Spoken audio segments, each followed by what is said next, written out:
Ready? Okay. Call to order. My name is Cesar York. I'm the chair of the Environmental Justice and Sanitation Committee. Today is September 18, 2024, and we have this agenda here. So then, one of the things I want to know is you want to add Matthew Shore to the agenda. So if I could add Matthew Shore to the agenda for all business, somebody could make a motion for that. Okay, I make a motion For all that, business, so we could talk a little bit about the work that the new, waterfront project updates. Motion. Somebody has to make okay, a motion. yes, I make a motion that we add that, what you're proposing, that we can put that through, yes, Okay, to the whole business, right? yes. The chair asks for a motion to add for public speaking part of Matthew Shaw representing South Bronx Unite. She asked for motion. It was motioned by R.G. Ortiz. Mhm. He needs a second to the motion. Second to the motion. Second by Mr. Herman Francis. Any discussion? Jay, Nate. Any discussion? Oh, any discussion? All in favor? All in favor? Aye. Aye. Nays? Abstentions? Discussion? Motion passed. Motion passed. Move forward. Introductions. Okay, right now is introductions. Just quickly say your name, where you from, and you're a board member. Okay, hi everyone, I'm Argelia Ortiz, but you can just call me Argie, and I'm a board member here, and serving on this committee. Okay. My name is Cherry Salazar. I'm a reporter from Manligan Herald. Congratulations. My name is Cameron Fezzi, and I'm a reporter at Columbia University. What was it? My name is Cameron, and I'm a reporter from Columbia University. Oh, congratulations. I'm Elizabeth Miller, and I'm filling in for Elijah Rodriguez from the Who you with today? with Noir, who's also a committee member. I'm Francis, we are resident member of the committee. I'm Matthew Shore, work with South Bronx Unite, member of the committee. Anthony Jordan, District Manager to the board. Good evening, ladies and gentlemen. Mr. Chairman, I ask that because this is, as always, live stream with our YouTube channel, so I ask that all folks please be mindful to put your electronic devices, cell phones on vibrate or off during the time of the meeting, and also please speak elevatedly and clearly so that our live stream system can pick it up. Please feel free to sign on to our YouTube channel, BXCB1, and our YouTube channel. So thank you, Mr. Chairman. Yeah. Next, new business. So, Anthony, can you cover the Sure. October presentation, DSNY? Sure. So, Mr. Chairman, this committee has always been extremely focused on our environmental justice and sanitation issues as it relates to our district. It's definitely a high point to our district. Exciting enough, we have gotten a lot of feedback from our colleagues over at the Department of Sanitation to talk about some of our sanitation-related issues as it relates to this district, and they want to come to report to the committee on strategic ideas of how to help make our district a cleaner, safer district cleanliness-wise. And so they will going to be coming before the board to talk about what those initiatives would be, especially other fall initiatives that that the Department of Sanitation is having, that mindful to our residents and to our homeowners and others.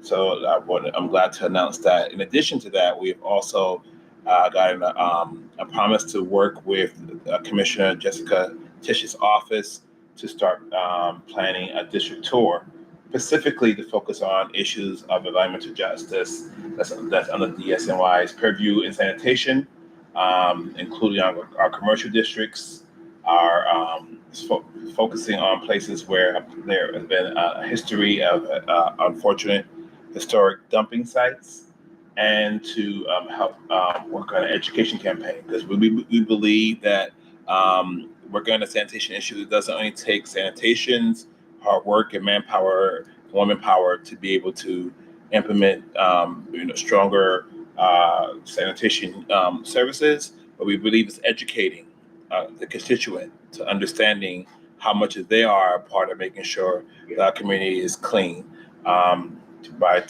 teaching folks to not litter and not to drop things in obvious places, to use our waste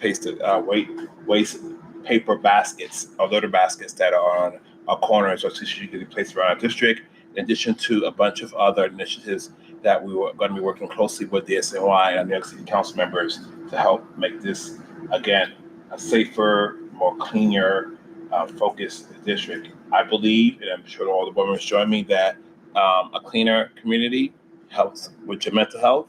It helps with economic development. It helps with a bunch of things.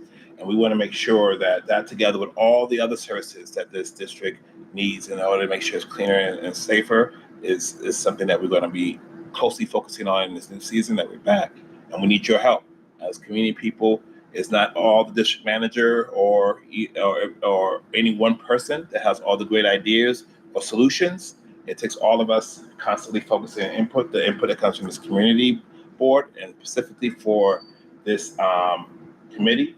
It's been the first time in I think the history of this community board that we had a committee specifically focusing on environmental justice and sanitation, given that what so many environmental injustices have been done in this community, with pollution coming from emission fuels, from that for pollution of our waterfront and inaccessibility, to understanding how so many other historic environmental issues have been plaguing our community. So thank you, Mr. Chairman, for your leadership and for your sustained ability to want to lead this initiative and understanding your passion around environmental justice and sanitation to help see that we start to make the path forward, working with you, ladies and gentlemen, and everyone who took land to turn those things around. So, and also organizations and partners like South Bronx Unite and other, environmental ambassadors, because this is not one organization or one individual. It takes, I think, a village,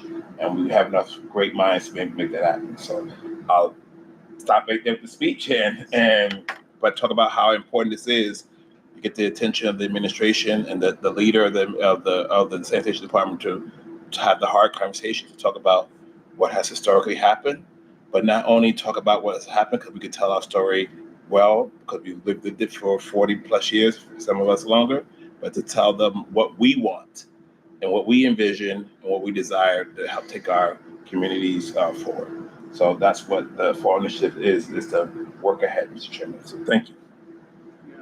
The district needs a statement. Do anybody have any questions about the October presentation that the SNY is going to be making towards October 2024, which is next month's committee meeting, before I move forward with district needs? May I? Chair? Okay. DSNY, that's the District Sanitation. That's Department of Sanitation. Department, okay. Mhm. One thing that I would ask about, is there anything that we can do to maybe even collaborate with the Department of Sanitation? One great problem, and yes, I've been advocating about this for a long time, dog manure is a serious problem in our district. And I don't understand, it's a law. And I remember growing up right around here, if a person didn't pick up after their dog, they got a serious summons. But when I was a kid, they could even take your pet away from you. Yeah. I don't understand why in other districts and other neighborhoods, the law is being enforced and not in our district. And even me, myself, I have the situation at our garden. I'm part of the community garden, and we even put the dog little receptacle bags out there. We got a sign out there to try to make it easier for the people to do what they should already be responsible for. I don't know what's so hard about putting a newspaper there and throwing it away, but it's a serious problem. The other day I was walking down Morris Avenue, and especially when it rains, literally speaking, I have found myself tiptoeing to not get all that mess in your feet. Okay, but it's terrible. I don't understand if that's law. What can I do? How can that be enforced? And I wondered, would it even be appropriate to bring that up to the Department of Sanitation. Okay, giving a summary of just one last statement. Let me just piggyback a little bit on what the district manager has said. Maybe we do need to educate people, like we're going to educate people about how to use the wastebasket. Because yes, loitering is, well, I'm not, that 149th Street area, it's terrible. I mean, I'm sorry, but something has to really be done about that. But we even talked previously about that 149th Street whole triangle is indeed a serious situation. And now it escalates because I know the businesses around there, you've got garbage coming out of the basket pails and everything. But it's terrible, and, in the summertime when the weather got hot, but even in the wintertime, you don't even want to walk around there. Okay, it smells, it's unsanitary, it's terrible. Okay, so I know that the Department of Sanitation will probably address that, but I want to address what can we do, what can I do to make sure that that law gets enforced? Okay? So be answered. What you said, something I grew up years ago. So where it goes down to natural. Based on the house and stock in this particular district, my understanding is about half the house and stock here is public housing. At one time, no dogs were allowed in public housing. Laws under the Disability Act, they did them in here. I was told dogs out of public housing, I have to get a petition and get a certain amount of people who should just be there to sign up.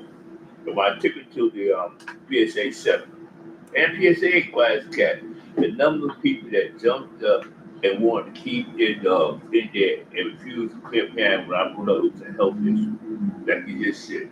And the lack of, like what you say, law enforcement officers to enforce the scooper law. Matter of fact, when even with the council person office, look here, what you need to do is increase the fine penalty. Because make complaint twice about not clear behind their pit. And they did refuse to do that. But that's what the lumber is at. The Tennis Association, which the PSA 7 meets once a month, it did start meeting this September next week, the second Thursday in October. So you're free to go over there and start this at 5 p.m. over in Andrew Jackson Center. And you're going to find out you in the war. They're not going to get rid of the pets. And they have to clean up behind them, garbage, that much. So they, dog legs and mess. I see people that they do scoop up, take the scoop up and throw it someplace else on the sidewalk. This is type of nonsense. I had to raise up my own brothers to keep it. Don't put your mask. If you go down to Mitchell House, I'll never forget that about those political work. They had feces on practically in the staircase on practically every landing floor. I don't know what they cleaned it up down yet, but that was a mess over there. I know the building I live in. Right now I was down there. I told him straight, I live here. Your dog does not live on my floor. Take the floor you live on. Let's stop that on that floor. But that's the number we up against. Just a quick thing. I'm from public housing. I live in Nigeria. Yes. I live in member of housing. I lived there for more than 30 years. So the environmental justice and these things, sanitation is part of environmental justice. That's what we have. That's what's part of this group. But it's complicated. You have the Department of Sanitation. You have NYCHA stuff. The NYCHA came in here. Remember that they came here and they had a conversation about that. We mentioned that. So I think it's like preparing all the ideas that people could do, organizations can do, and what the Department of Sanitation could do. That prepare ourselves for that. So when they come in, we have all these questions down. We have this, and then we'll be asking, this is the plan that we should follow to get this going. But one key thing is really education, because it's like it's not only trash manure, it's also has to do with water bodies because lately it has rained more, so we have more trash, we have manure that goes to the water. That creates more problems in the water, so you create more problems in all the systems. So putting that together, and I think just getting maybe having something like 10 questions before they come in. You could email Anthony and Steven questions they have, so they could send it to them before they come into on October. They have that there. So and then he said, can you answer those before you come into our meeting? And then dealing with those things, and also telling them that they don't have some of the things for the nitrile poop. Maybe they're not responsible for that. Oh, So and then But it creates it's some not only problems. if I may, not that I Yeah. want to interrupt you. It's not only nitre. I Yeah. see people from the private houses Yeah. walking their dogs and not picking up after it. I mean, it's happening. It's like all over the place. But at one point at Francigo Park here on the concourse, they did start giving out summonses. And, these dog walkers, they communicate with each other. right. You start hitting them in their pocket, and it got nice and clean around there for a while. Okay, when word got around that, guess what? You're going to get a fine if you don't. Okay, but I realize that happens all over the place. I'm Okay. gonna, because this is an issue that you talked about often, Mhm. and as the chair talked about, the committee chair talked about, it is something that's important along with everything else. Even though some of the dog poop is washed away when the rain season happens and so on. There is this initiative of this administration that has been focusing, because the mayor himself, when he's out, he's noticed that in certain areas and communities there is a uptick of unremoved or undisposed feces, whether it's dog or other. And so he has asked his agencies to pay close attention and to offer summonses when there is clear violations. What we hope to do, and like the chair talked about, it is everything regarding sanitation. We think it is important to do education all over again, re-educate, because I think that it has become, like you mentioned, unfortunately, lax attitude with the not removing feces, but also together with that to provide more resources, so to provide more poop scoop bags or areas around the district to encourage people. I think that, like the chairman talked about, and I think you talked about a little bit, is that in certain nitrogen developments, there is signage along with bags that's posted near the garbage cans to hopefully on a campaign to help change the way that problem has been affecting nitro property. But we hope to have it happen, and I'm going to go to that in our district needs conversation about that happening in other areas in the district. So if I can have Mr. Chairman, I'm going to jump into district needs. Okay. So the community district needs process has begun. What that process is, and I talked to every committee before this committee, is asked boards to identify the most pressing issues facing our district: affordable housing, parks, open space, waterfront access, land use trends, or problems with traffic. And some of them have been named as common issues in the past. And what district needs it means is that the community board works with each of the committees to make a decision at a community board meeting in October.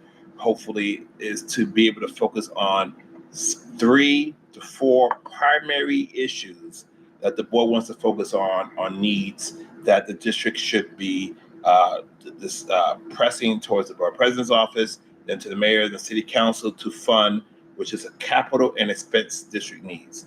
So if you imagine if a district need, for example, because there's horrific conditions, and again, it's for example, of our roads, then we may want to say a top priority for our district is to resurface and repaving our roads throughout the entire district, Mount Haven, Port Morris, and Melrose, and however many miles that may be.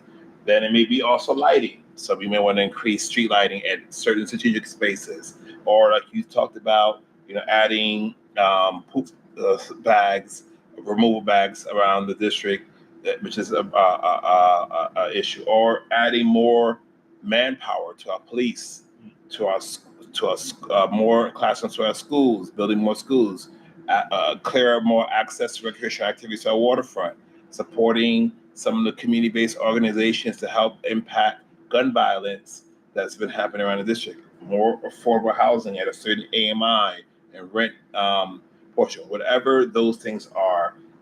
Think about the focus of this committee specifically we need to start having those conversations either at our next meeting in October and making them clear so that's passed by the full board, because it has to go to a report by the end of October to what is called the district needs assessment. So like it says, and every year New York City 59 local community boards prepare a community district needs assessment statement identifying these funding priorities for our district. These statements are key to informing city neighborhood and infrastructure planning and equitable and efficient delivery of services to the communities citywide. City agencies must respond to the community board's budget requests and our city's annual budget. So I say this, like I said to every committee before then, closed mouths don't get fed. Everybody who's had families who've grown up in different communities, you probably heard that once or twice, or worked in different areas. So if we ask not, we have not. That's two different sayings. So this, we should think about strategically what is it. So I'll just get some good news, and we'll hear this from council and and I'll be done, Mr. Chairman. Is we got successful advocating for an award for additional trash receptacles, waste litter baskets to be placed strategically around the district, in addition to what we already see. By thank you to Deputy Speaker, Councilmember Diane Ayala, and so we're going to be working with this committee and my office and other members of the community to find out where they can go at. Waste receptacles are only a small, I think, piece to the problem about what we see around 149th Street and 3rd Avenue, but it's a great help. We hope that people will take more advantage to use them because we believe that if they're around, that at least it will hopefully curb ideas. So I thank you. I hope that I want to ask first, are there any questions around district needs, Mr. Chairman? Yeah, well, the mayor held a conference this morning on rats. And when I come out in the morning time, so sometimes about 8, 9 o'clock, in my areas, I know the amount of garbage that's on the sidewalks for businesses, so forth, and from tenants and so forth. But yet, when I get downtown, below 96th Street, them garbage cans are clean, sidewalks are clean, you don't see no bags of garbage out there, nothing like that. Then I see photos out there, especially when I get to 57th Street. It's over out there with room, throwing water and bleach on the sidewalk. They don't do that up here for some strange reason. But they want, the businesses want the residents to patronize them or get pictures, period. They take the money out and don't put it back in. But down here, they take care of that and they pick up their garbage. I never forget, a number of years back, we did a protest on Sunday on Park Avenue when they wanted to put this Catherine Black in there as chancellor. And because she got the we said no, it's got to fly, but you got to have the convention. This was on Sunday, between 12 and 1. We're going to stay for 1 hour. I heard this noise on Park Avenue. I turned around, looked, it was a garbage truck emptying out the waste basket on the corner. And the waste basket had a garbage bag there with about this much garbage in it. But the thing was, they were picking up garbage from garbage cans on Park Avenue on a Sunday afternoon. We can't get them to do it on a weekday. I'm looking at baskets up there, overfull, everything, and the amount of garbage out there.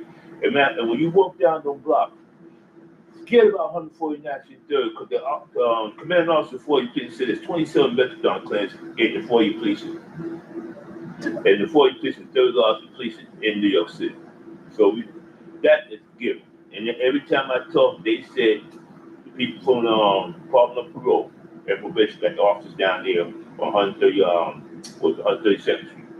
And so forth. They said that the addresses of the people that go there come out this district, and the addresses of the people that are on the district, their residents, is out this district here.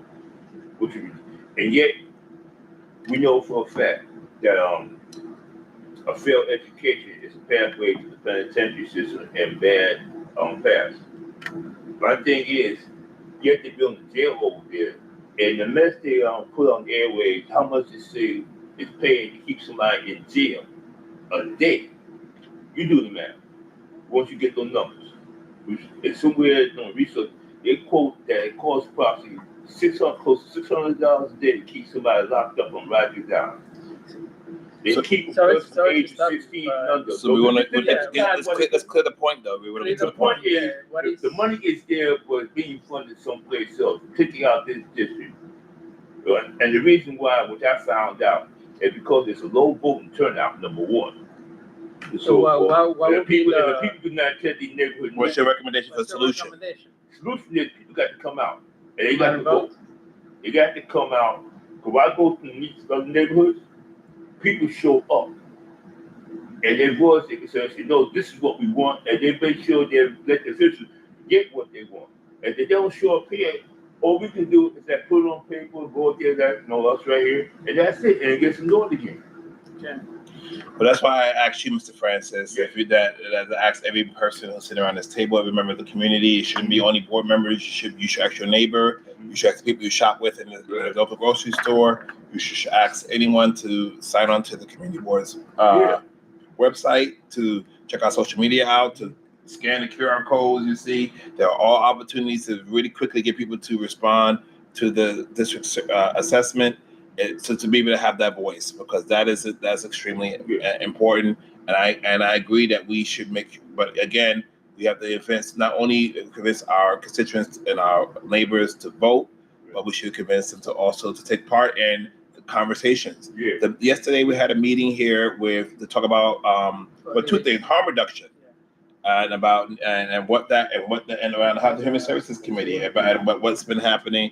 Financially, I, the district manager, wanted to act to be proactive and not reactive on certain situations. All of our leadership of the board is, and so the conversation was to say we need to start having to talk about what we want in our community solutions to make sure that about how to deal with the issue that we see about open market drug use that's happening in neighborhood. We can't arrest it away because it is not a solution to it, and we can't. And we already have a lot of programs here. But maybe the models are not working. So we have to bring the solution to what we see is the issue, the problem. And so let me finish because I'm going to go to Matthew. And so we also had a tour out here with every city agency with a Third Avenue bid, with everywhere from sanitation and the new chief that's assigned to this district, along with so many others to talk about various amount of issues, dumping to youth programs to again overmarket drug use to just the frustration. So we just walking everything. Right? I think as the chair was there, we walked about 12 blocks around the district. She was talking about oversaturation, that you have a lot of times. Yes, a lot of times people say we don't have resources. Sometimes it's like the resources that we have, they're not held accountable. There's not accountability and there's no enforcement of things. So it kind of, you have oversaturation in 149th Street. So they're talking about that. So I was there yesterday. We had all these agencies that we were also talking about. Myself, we was talking about like people with drug abuse. They also have a history that they also need, therapy. So help. I know family members that went through things. So I know what that is from my experience. So sometimes they have progress outside of New York City because if they stay in this neighborhood, it's a lot of triggers. They go back to the same thing. So sometimes they want resources outside of New York City to have that. So all that discussion also with the trash issue, also with the commercial district, to have working with the commercial districts in that area, and to have some form of programming around the Clementi Square, and many different things. Also housing. So but a lot of times people bring different ideas, but they don't have a consensus of what to go with. So that creates the problem. Everybody has ideas. I heard ideas from everybody. It was like, we should do this, we should do that. But when it comes to it, it's that we ourselves have to go out there and say, you came here, now this is what you need to do to fix it. Right now, like one example is like, get those trash cans from my hand that you open up with a thing. But, Yes. And then, and also have art in which I have footsteps that lead to the garbage can. Because psychologically, when somebody sees the footsteps, they say, why are the footsteps there? They lead to the type of going to the garbage can. So psychological stuff like that. So more like, so DC and Y, when they're coming with those thoughts, like what we have to do, what we can do, and what some things that we cannot do because of the agency's decisions, right? But those things, but a lot of this is very complicated. Many agencies, different things at once, I have to work together to make this happen because you had the funny thing I would say, you had the drug use, they blame the drug users, but it's like, yeah, you keep blaming them, you keep sending them to jail, but then they come back and do the same thing. So it doesn't solve the problem. So how can we work together with this needs assessment, this risk assessment to deal with these things comprehensively? So you go out there and say, this is what we have to do, even simple thing as art, kids having art that brings the unity to people and they see that belongs to them, A lot of times, just like I learned in public housing, the space they think that it doesn't belong to them, they don't treat it as theirs.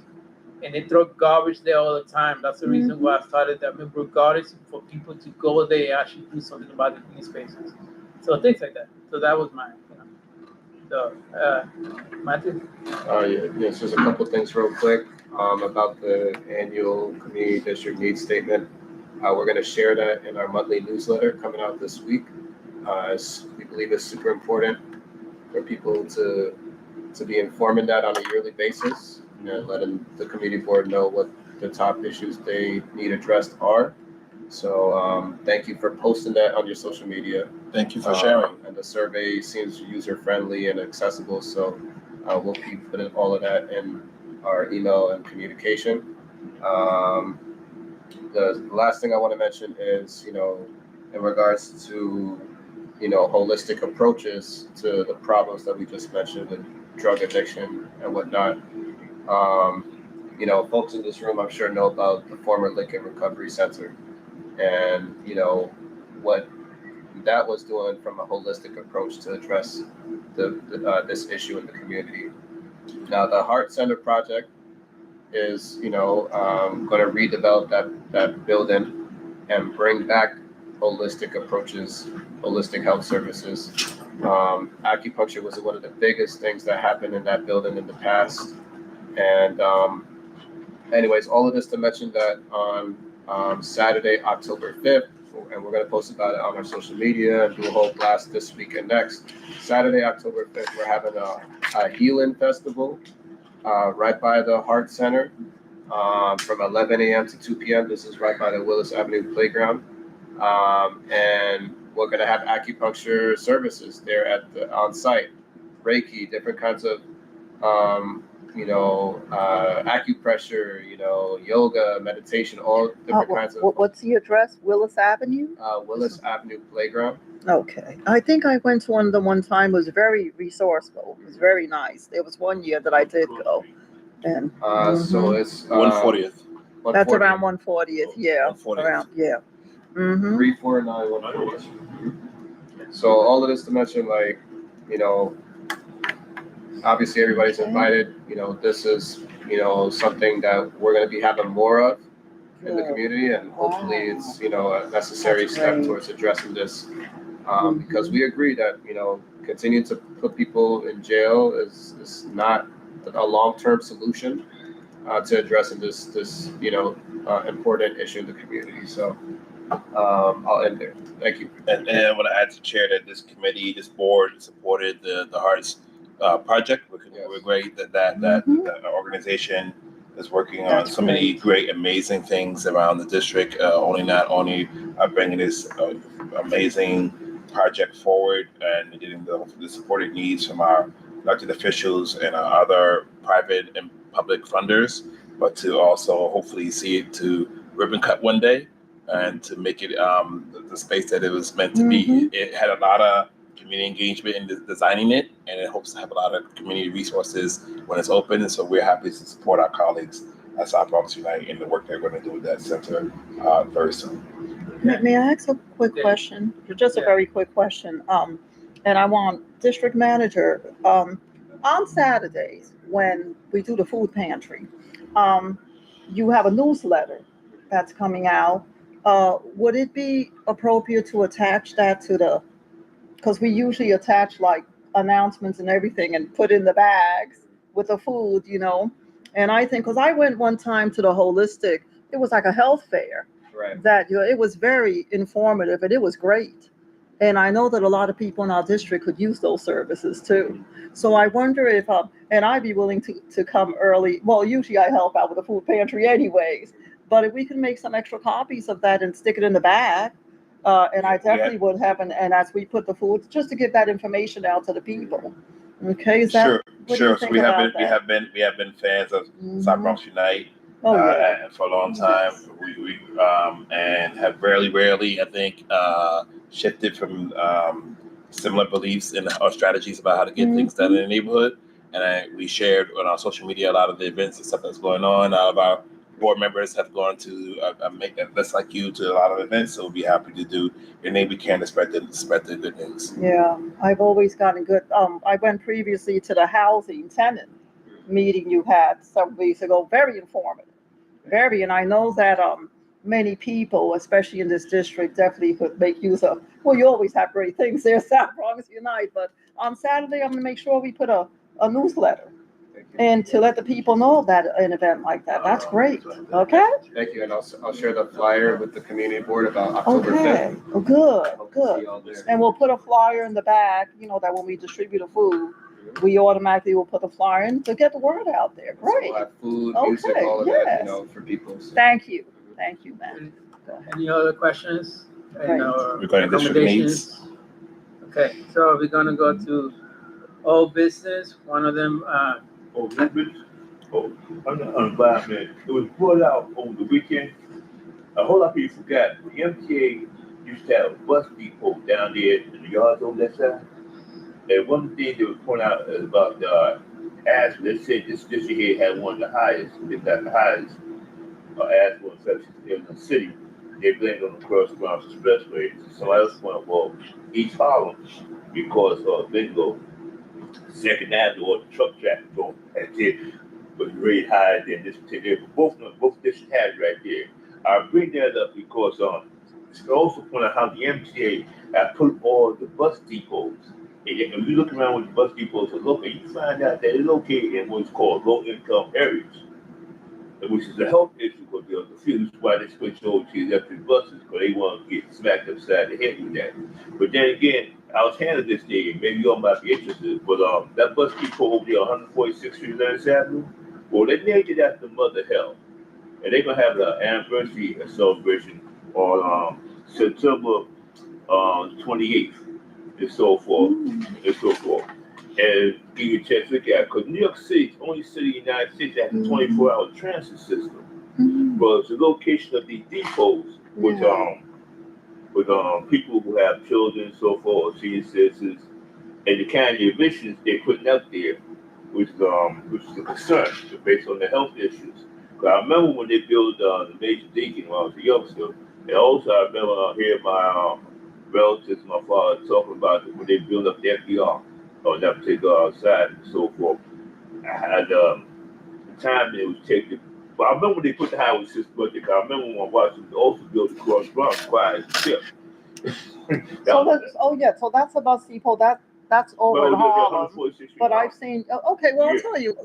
No, I don't want to interrupt you, but perhaps we'll take a copy of that and give it out to let the people know. Is that okay?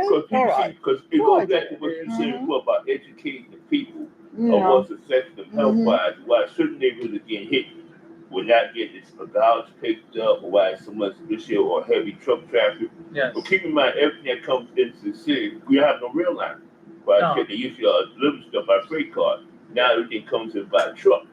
Yes. And what a whole lot of people don't know is that the federal government did fund a rail line from New Jersey into New York. Yes. But Governor Christie killed it. Yeah. But it's a mess. Because only thing growing in New York City is babies and marijuana. All the food has to be trucked in. No more farms here. So, and who's paying for that? Us, the consumer. I used to work in retail, and we getting bamboozled on the food that's being brought in here. So, but when you go down to the source of the food, and then look what costs there, and then we get up here, receiving that, you would shake your head. Something's wrong with that picture. It's based on the hands that handle it where it gets here. What's that? You talking about a food distribution center? Well, we go down, when you go here, look what where the food's grown at the juice. Where, What they out in the Midwest and so forth, where they had the big farms at, even though New York. oh, sorry, I'm like, And then cause I remember one time we used to when we used to, the companies used to buy the food, they used to get about the truckload. yes, Then the companies added that was shipping it added a subcharge of $1 per case. And so we said, well, we only got all this stuff, but we got a fill up entire truck. And who pays for the extra dollar? The consumer. That cost is passed on there. Even when the price of gas went up. So this is why because when you get, this is a mess. We getting bamboozled. Congressional pricing. so is that your business education Yeah, about so let's take people understand. with the trucks or yours? If With the that food? thing ever come through, which is nonsense, so people will park their cars up there at the bottom end of the Bronx Okay, and hop on the bus or subway to go in Manhattan. Why should they pay that $15 or $18? No, just skip below 60th Street, which is even those who live in the Bronx, they're not gonna take our vehicle down in them. They're not gonna take their vehicle down no more, which increases what you call the emission rates in that yes. particular area and so forth. And then you got to think about transportation, how it's being overburdened. I mean, it's the best all across the board, but the solution is there, very simple. Yeah, But once again, it's educating people to come on out and put the solution in place. so, for all business for me, I just want to say something quickly that's not here. I spoke to the communications committee Yes, sir. in order for to create a web page for us. I'm not sure what they're gonna say about that, but it's for a page to have information like yours there. Mm-hmm. So when they go to the committee section, whatever links, whatever presentation we have here, is put on the website, and also the YouTube videos. So they could append. I mean, the web YouTube videos in the page. Mm-hmm. So that's one way of increasing transparency. So whatever meetings we have here, and that right now what you said is actually being recorded, so people will know what you're talking about from that page, and actually having more people to look at the pages. So whatever Matthew said, whatever presentations made, all that stuff, you just put PDFs of the presentations and audio, and then have a web map, which I'm going to talk about later, which is a green map. So right now it's a discussion of one way to go into getting the community involved in sanitation issues Yeah. is to do green cleanups and education at the same time. Okay. So that's the reason why the Green Cup T-shirt came in. So that was approved already at a meeting. Right now, I think it's funding, right? Debating funding to get these T-shirts. Basically, board members will wear the T-shirts and they say Green Corps, Yeah. and on the back is a green planet is a clean planet. In the back of the T-shirt, and then working with the Department of Sanitation, working with NIPA to talk about solar panels, things like that, and also talk about sanitation as a whole, because sanitation is not only poop; it's many different things. So the trash issues that we have over there in the rail yards, which is the Port Morris area, that's part of trash.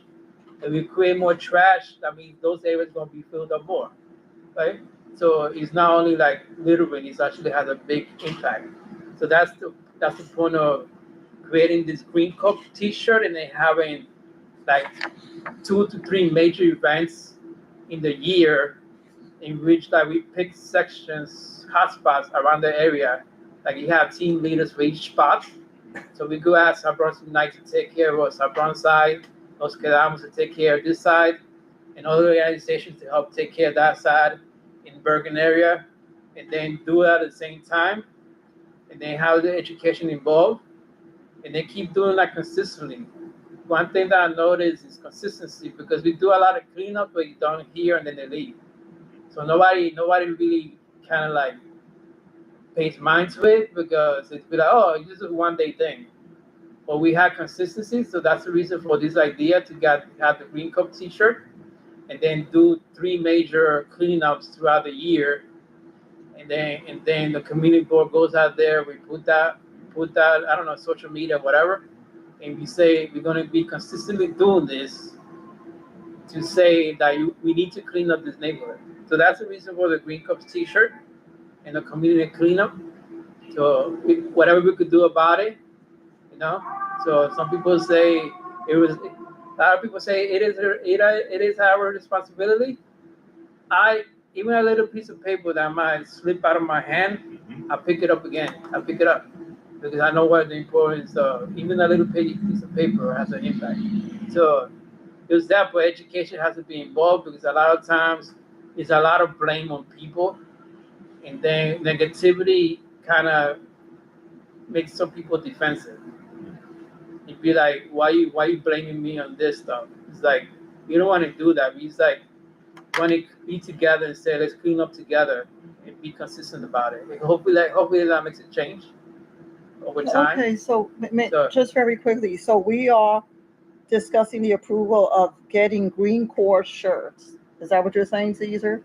The shirt that's So explain Yeah. it if I Yeah, can, yeah, Mr. Chairman. yes. So we are already in the previous before the season ended before the last session ended in the beginning of the summer. The committee approved to work on what's called a Green Corps project, where and then we have shirts specifically for this committee that will be called Green Corps shirt that will be specifically be used for special projects that this committee will lead together with members of the community and the other members of the board, specifically to do special projects like cleanups around the district and certain areas to knock out in the community all at one time. So, for example, you talk about the community where South Bronx Unite is usually have their programming and so on. So maybe the Mount Haven section, and maybe Nostradamus, maybe likely have a cleaning project in Melrose. And we'll constantly, and then we will pick anywhere between 3 to 4 projects for the year to be able to and focus on that to happen and announce a really big, campaign to encourage people to not only participate in the cleanup, but also educate them in a way that understanding that they can be able to, should take ownership and be able to keep that community clean and educate others on how to do that. I like the idea, if I can add, Chairman, and maybe I love the idea, like 5 more steps to the waste paper basket, and then you have colorful steps like feet footprints on the sidewalk somewhere before you get to the waste paper basket. I like that idea. That and the basket says, "Hey, I'd be happy to take that from you now," something like that. Like, look at that. So the Green Corps shirt. I'm sorry, I didn't mean to interrupt Yes, you. you did. That's okay. Sorry. So see what you guys did. But so the Green Corps shirt are like a way of identifying ourselves yes. as the environmentalists working within the community. I think that'd be great. And let us know when you order them so I can give you our size, right? And we don't have it might be a one size fits all. People might want to join deal. your team like Captain Planning. I don't know anybody. Now, I'm dating myself by saying that. I don't know who else knows that. I'm a Captain Baptist Planning. be quiet. He's trying to act like you don't know what Captain Planning was. Because my understanding is that You don't know? No? Before my time, I think. Oh, no, you should have not said that to us. But I'm hurt now. You're hurt, exactly. now I thought because we're supposed to be getting CB1 Community Board 1 T-shirts Yes. also. Yes. So we're gonna have 2 T-shirts. Oh my Yes. goodness, this is So getting we're gonna great. try to have. We're gonna have We want to have identifiable because we want the goal is to mark to get people to be called to action. Our community has to be called to action for a lot of things to be working on. So you have the Green Corps shirts, you have some groups of shirts that are going to be working on. Folks who are working on health and human services are really sponsoring health fairs and doing amazing events. We need to start getting our community people to be more engaged to come to our community board meetings, but also get engaged in the campaigns because we believe a stronger community that is registered and ready to vote. And ready to talk and speak out about projects that are important to them, that's ready to be able to make sure that our community is healthy and clean, to ready to make sure that a bunch of other things that we're focusing on that is going to call to action our elected officials on policies and legislations that make sense to us every day. Those are the things that we want to be focusing on. You're going to be hearing a lot about that from, like we did a call to action about food insecurity. That's why the food pantry program started, where we're feeding almost 100 plus families on Saturdays. You participated in it. So this is going to be a community board of action, and not this not only just decision making about where how this stuff go, but where and also holding our developers, future developers, accountable to truly building affordable housing that matters for people who are already living here. Yes, we want to invite new neighbors, but we need to make sure that our folks here are able to stay. There goes Nos Quedamos, right? So we talk about all those things. And that's where I'm at. That's what the district manager energized for. Let's keep that going, right? Thank you, Mr. Chairman. I'm sorry. The DEP stuff and your power authority. Right. So the DP, right. So I want to talk about that. The Department of Environmental Protection, we were supposed to come here today, but a great colleague of ours, of mine, Effie Arellano, became the borough commissioner. DEP now has, it's like parks, it's like buildings, now has a borough commission specifically related to us and assigned to us as a borough to work on environmental issues. There's a new lead pipe replacement project now that's going to be replacing pipes in the for homeowners who unfortunately have lead pipes that are bringing water or other systems to the building. So DEP is sponsoring that project, and the borough commission will be here next month along with sanitation to talk about that. We have to change how be focused on what the impact has happened in other states where lead contaminated water has been entering our homes. And so we want to curve that around the city. So there's a special grant that pays for the replacement of the lead pipe to a copper pipe. And DEP has sponsored that for homeowners who are in the community to be able to have access to getting that done. So this is going to be happening in phases, and they'll be here next month's chair to talk about that specific grant for homeowners. This committee. In this committee, yes. Yes, This is their committee, yes, sir. Okay. Your power authority. I don't have the update from their power authority, and the person that was supposed to be here tonight did not come. But that was something that they reported to. They came here to report the work that they're doing. We have been advocating fearlessly for years. The community board before I got here, and maybe before Matt's time, because he says the Captain Plan was before his time. But no, yeah, you made yourself a target about closing of the Pica power plants. That have been year after year. We've been getting promises beyond promises. Not this year, but maybe next year. Not this decade, maybe next decade. On the closing of the Pica power plant, and we have been fierce advocates about that, specifically showing that the state needs to push either further to ensure that that the dependency on that power plant to be able to provide power has to be able to cease sooner than what their expectation is. My experience have shown that this has been something that's been kicked down the road too many years. And the time is now. There's been organizations like South Bronx Unite and others who have fought about that issue, because if we look at again, we go to our waterfront. What do we see there?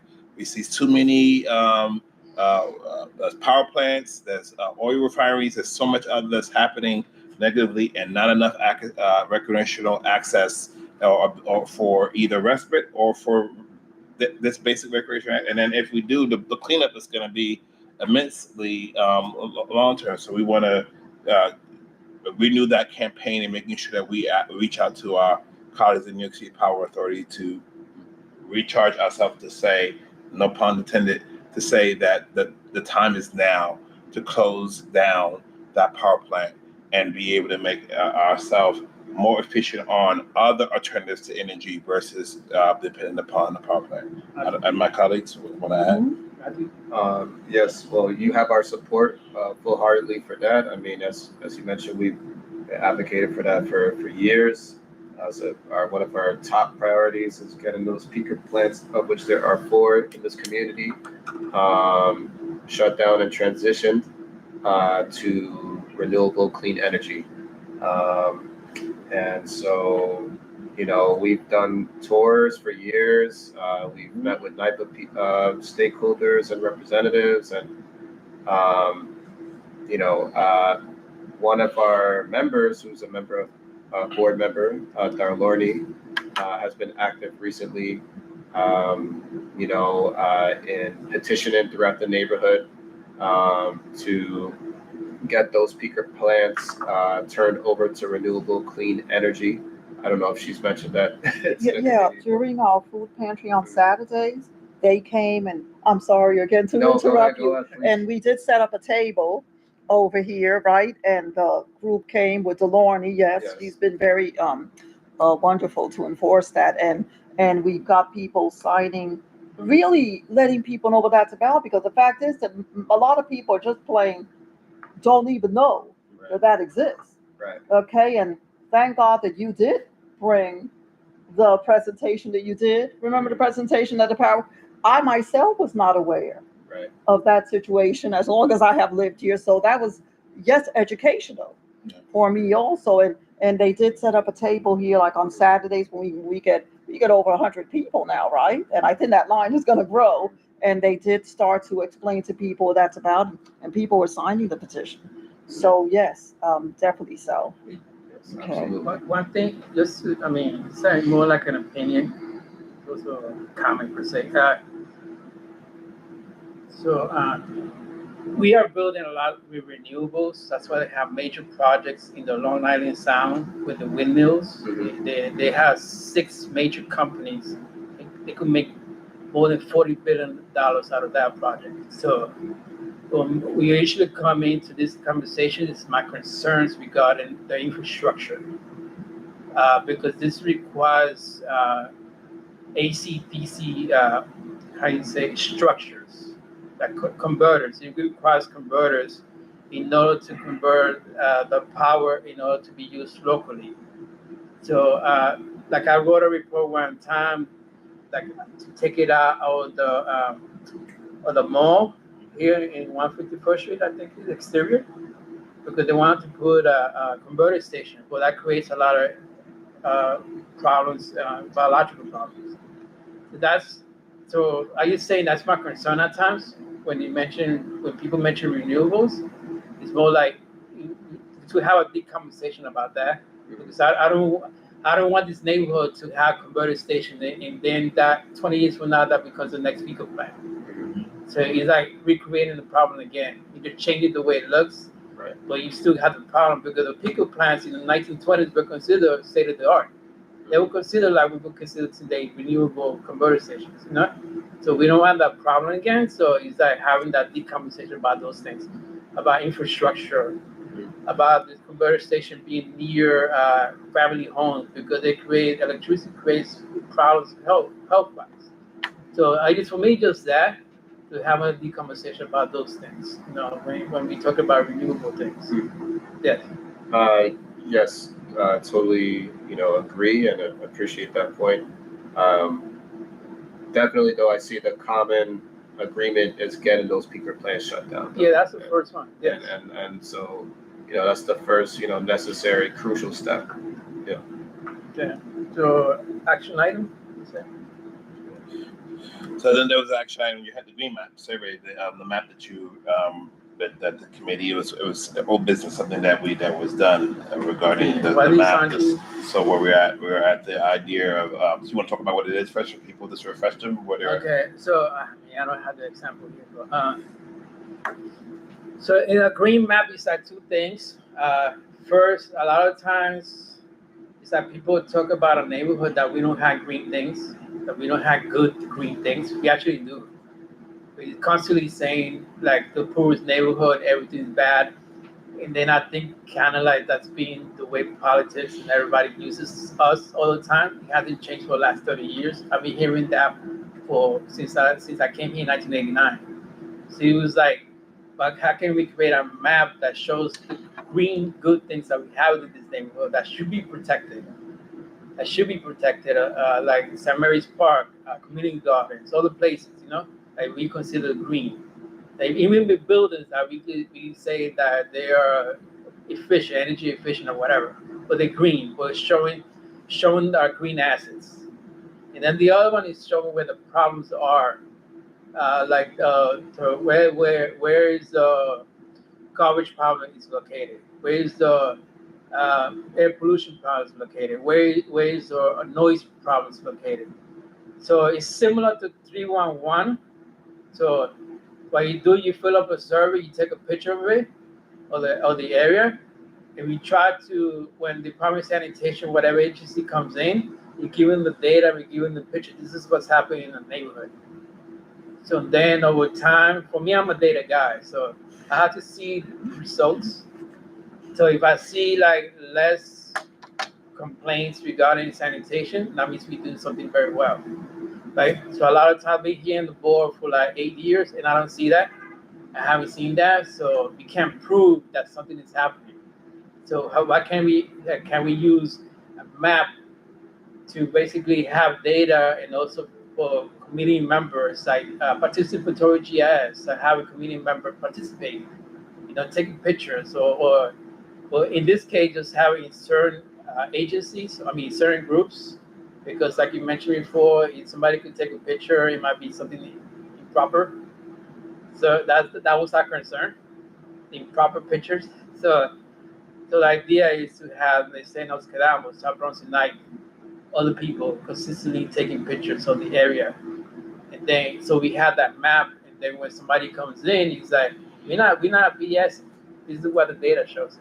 You see all these trash cans, you see all this trucks passing by, it tells you that this is what's happening. It's not rhetoric, it's actually facts. That's the reason for the green map. But that's being worked on with the Bronx Power President's office because they don't know how to, they have questions about managing. Because if I leave or somebody leaves, it's like who's going to manage that map? That has to be the main concern. And also sort of what things can we put in the map? Maybe having two different maps, one that is a good map, one that tells all the problems, or having it together. Or having that conversation with Sanji. Sanji has to talk to what's the name of the group that deals with communications with us? OTI. OTI. They have to deal with OTI. OTI has to accept it, and they the ones that have to make it. They have to design it. They have to design it themselves because they're using their own software. So that's the point of the action item green map, because again, for me, my background in GIS. So with what I learned, if you don't have facts and data that shows trends, a lot of people just don't. Like, oh, that's your opinion. But if I show data and I say, no, you see all these garbage cans, and you have tons of garbage pictures, it says, hey, I just have to show them, go like this. That's it. And hopefully that makes a difference. But that's an action item. That's an idea that was brought up last year. May I ask a quick question, Caesar? Yes. So that was the Green Map survey. I did get an email. Yeah, that's about that. Here okay, so we're supposed to answer that survey within that map, right? So is that what you want? Yeah, let me my answer. Yes. So what we're trying to do is have the community board go live on pointing out issues systemically that we as a community, as a board, and as organizations see that are happening in our district, and to allow people to be able, like the chair said, go look at that data on a live basis.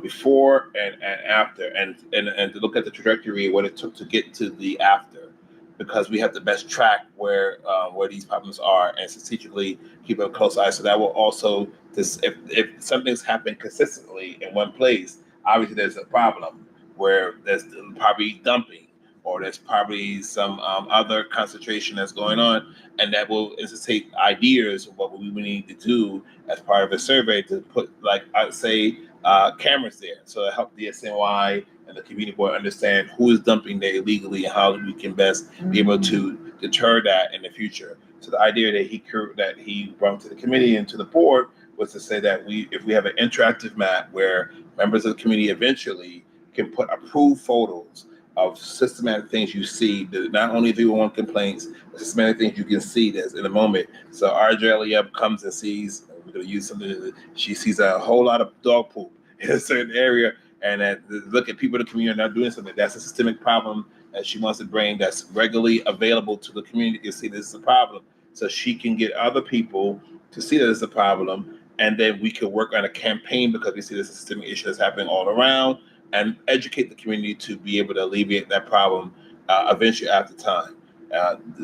Along with sanitation and dumping, constant emissions that are being built up in the area because there's traffic congestion. So maybe that plan may You take a pictures of how much traffic is in a certain area, where how many cars are idled, or so on. That may stimulate maybe changing of traffic related issues in that area, and maybe stem traffic to be able to lead cars not to be there so idle, because maybe you might want to speed up the red lights so that cars are moving more freely, or maybe you want to deter the traffic study could be done in another way. So that's an interactive project that the board wants to take up to a pilot to say how can we use real-time pictures data to look at systemic problems that we see in our district on an ongoing basis, and to be able to create solutions going forward.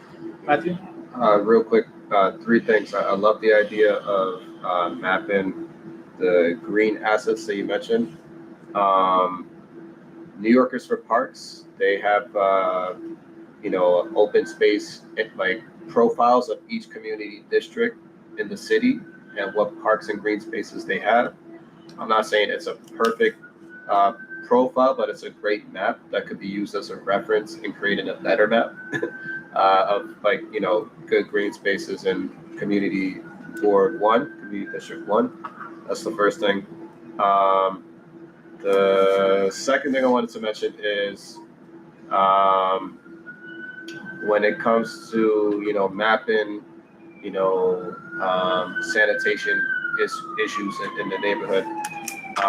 There's I'm sure you've heard of it because you're a GIS whiz.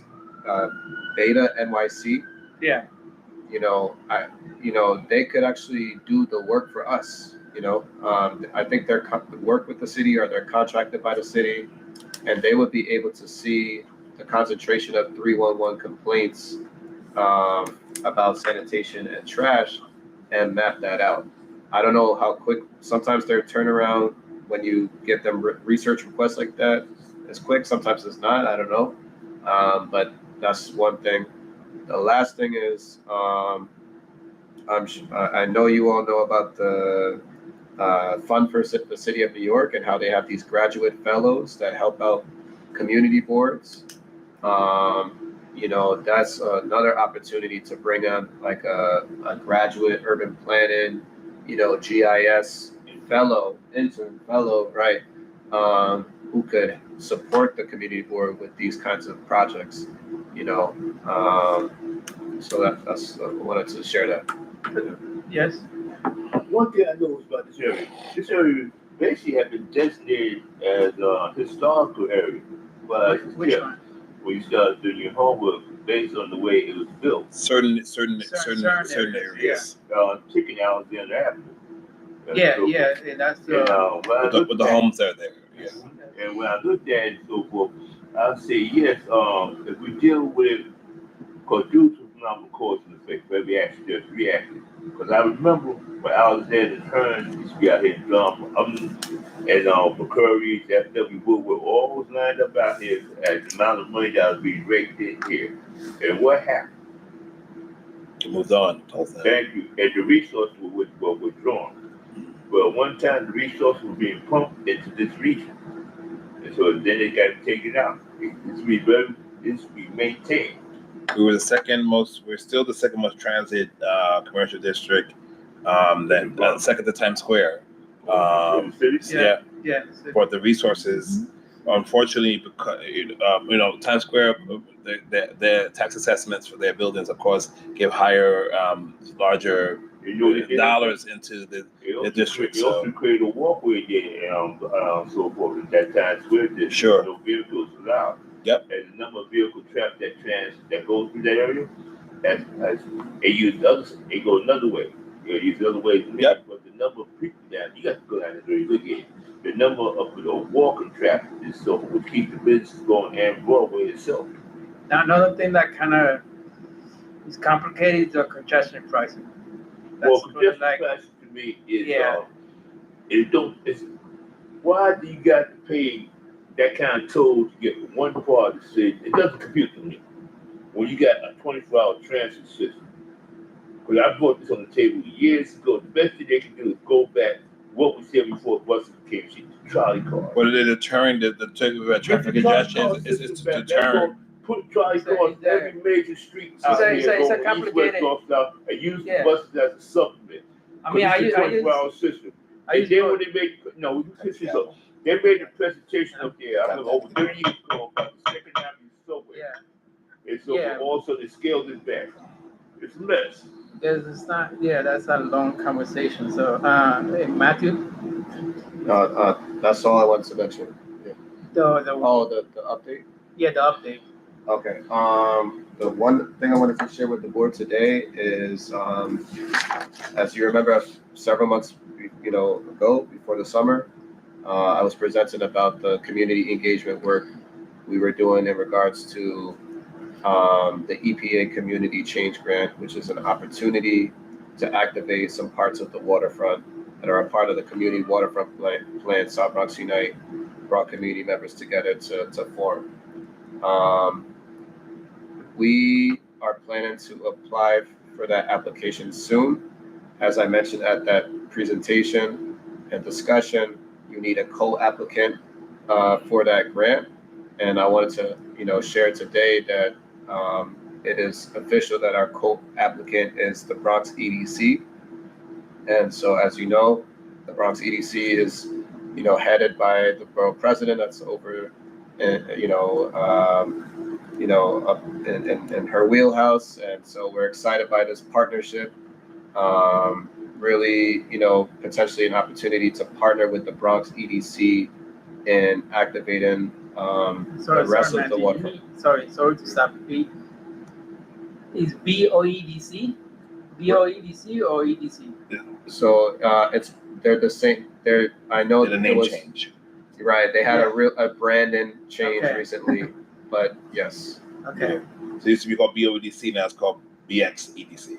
Yes. Yeah, CDC. That's because then they confuse the CDC from the Economic Development Corporation, the city. City, that's Yeah. the borough, Rob Walsh. Okay. Yeah, keep going. Sorry. No, that's it. I mean, we're excited by it. They have been super supportive, and so we're planning to submit the application. Hopefully, by the end of October. It's a massive undertaking, this application, and we have a whole technical assistance team supporting it. And the other thing I can say is we are also have some support from NYC EDC. They're not a co-applicant, but they are supporting us with some technical aspects of this grant application. And so we're really, What about the EP?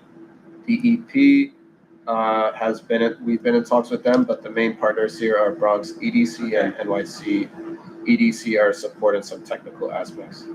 Okay. Anthony? How are you engaging the community board? Engaging Or like letters of support, or other stuff? Like how? I was gonna ask that.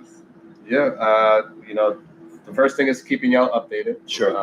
Definitely Thank you. transparency. Mhm. And then definitely, it's going to be important to get the support from the community board. Yes. Archie, you got a question? Well, no, just a comment. Anything we could do, Matthew, you just let us know, Thank you. and we'll be right, Mr. TM. We're happy I to look at the think- proposal submission and Yeah, have the board be able to make a decision from there. and you did previously slightly speak to us about it. I remember the last time yet, but I think hopefully that grant will come through, and hey, we'll support you. I personally will support you 100% with that. Very necessary indeed. That's just my opinion.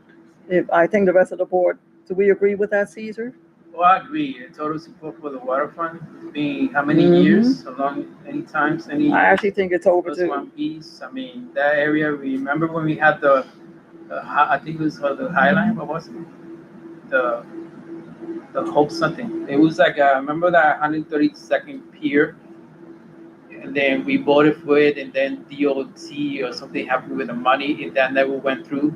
And NYRP, New York Restoration Project. So it's about time that South Bronx Unite goes there and actually makes that happen.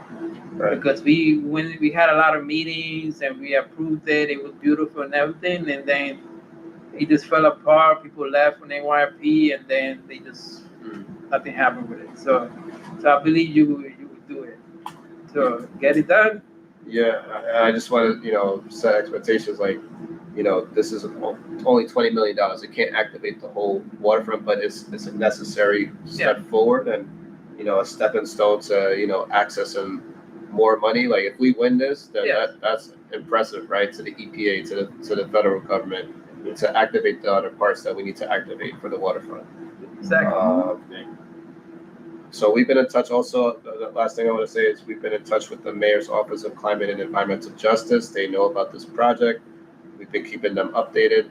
So that line of communication has been clear and open. What else can I mention? What about AOC's office? AOC's office has been in communication with us with the district change. So that line of communication is open as well. So, hopefully, hoping to get her support as well once the district change is official starting in January. So that's important as well. Been in conversations with DLT because it's the site on the waterfront that's important that has to be activated, but how are people going to get there? So we've been in conversations with DLT about making the routes to these sites more accessible, potentially making some open streets, some open plazas, some, doing some pedestrian improvements in the area. Like the images you showed that they redesigned the streets. Right. I think you were showing a couple of pictures like that on the Right. website. Something similar. So something similar to that? Okay. Something similar. Okay. Awesome. Yeah, I mean, I'm here to help. Okay. Community board here, even through my nonprofit. I have my own nonprofit as well, so I'm here to support as well. So in other places. So yeah. No more questions? Just No very more comments? slightly, is that Councilwoman Ayala there at that district? Yes. Yes. Or Salamanca Salamanca is over here. is- Okay. Yes. I'm just wondering because I heard he's running for a borough president. And sometimes we got to get them. I try not to be political, but it seems that the only time we can get them is when they're campaigning. We might, I mean, that's how politics is. It's not only the president we're after, but I try to find out when they're running and when their term is up and when they're running again so we can press them. But okay, that's Ayala there. Okay. Yeah, that's I might, that's a difficult one because Mhm. somebody else All is running right. for office that I don't want to Mhm. mention. Okay. But, okay. Political strategist over here. Well, we try. You got to try everything from every angle. Okay. So that was all business. So anything else? Any other announcements? Any other announcements? No, right here. Nos quedamos. I just want to very quickly because I'm probably going to make a motion to adjourn because that's how it goes. Yes. Nos quedamos. I'm happy to see you, and I have a special, especially the youth. That doesn't mean I'm old, but I love to see the youth. And Nos quedamos is just amazing. We had remember last year, what was the name of that gentleman? And he graduated too. Elijah. Yeah, Elijah. He's supposed to be here, but today he had a work conflict. Well, I imagine so. He's graduated and has moved. So But you- even China has been Nos Quedamos has been such a big part of us, and we're so happy you're here. I'm not sure if it was shared before yet, but we're planning a youth symposium towards the end of November. I Okay. don't have the final details, but when we do, we'll plan on bringing flyers, or like maybe we'll post up the QR code so that people can turn out. And I'm not sure, there's so many EJ, like events we're doing, but tomorrow, well, participating in, but tomorrow we'll be at It's the town hall Town hall. Mhm. Yeah. up in Wakefield. Yeah. Very nice. That's the climate one, right? Yeah. Climate justice stuff. Yeah. Yeah. In China that's doing that. Okay. Yeah, they should be there. China. It's done at I 8, think, right? Doing that. Huh? It's done at 8. At 8? Is it 6 to 8? Yeah, Yes, tomorrow, it's- yes. Okay. Up in Yeah. Wakefield. Yeah, it's a very long. Yeah. Okay. But that's great. That's great. And I know. I belong to NQ also, and it's just wonderful. And even during the summer, what you guys did, the youth are wonderful. I get excited when I see, especially like it doesn't mean you're old, Caesar. It doesn't mean we're old, but it just I'm means young at heart. that when I see them, I get extra happy. Probably because I go back a long way with NQ, and I think that was part of my involvement. That's how I did get involved in all of this. So thank you for being here with us. Thank you for being And we're here, going to be seeing everybody. you some more. That's wonderful. You So we're know? going to Great. make So a, before we go, Chair, I was going to make an announcement that, thank you, Chair, that Our community board, general board meeting is on Thursday, September 26th at YMCA La Cintra, right here on Westchester Avenue. So please make sure that you take up the time out to come at 6 o'clock. We'll be having a public hearing on the rezoning at that's happening on Concord, but also we'll be hearing from our Bronx District Attorney Darcel Clark on the work that her office is doing and to report on how we're doing thoroughly wide, but specifically in our precinct, prosecutions versus arrests, or arrest versus prosecutions, which is a chicken before the egg thing. And so we are excited about the district attorney accepting our invitation and be able to help answer our questions. If you have questions specifically for the district attorney, please email those questions to bx01@cb.nyc.gov. Again, District Attorney Darcel Clark at our general board meeting on September 26th. And there'll be flyers all around about how to definitely join us or if you're not going to join us on YouTube, but to join us in person, it will be amazing.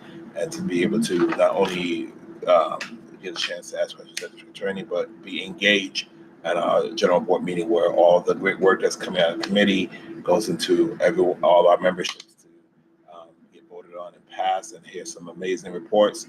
My other elected officials are including our borough president, Vanessa L. Gibson, and our other elected officials. So please make sure that you take the opportunity to join us at the community board. Thank you, Mr. Chair. Thank you, Anthony. RG? Motion. I can Okay, make a motion. so I make a motion that the meeting be adjourned. All has been said in the Second motion. motion. Francis, second. Discussion, no discussion? Very good. Abstention, no. Excellent. All in favor? Aye. Aye, say aye. Aye. Very good. Motion approved, Beautiful. meeting over. Thank you, everyone, for being present here today.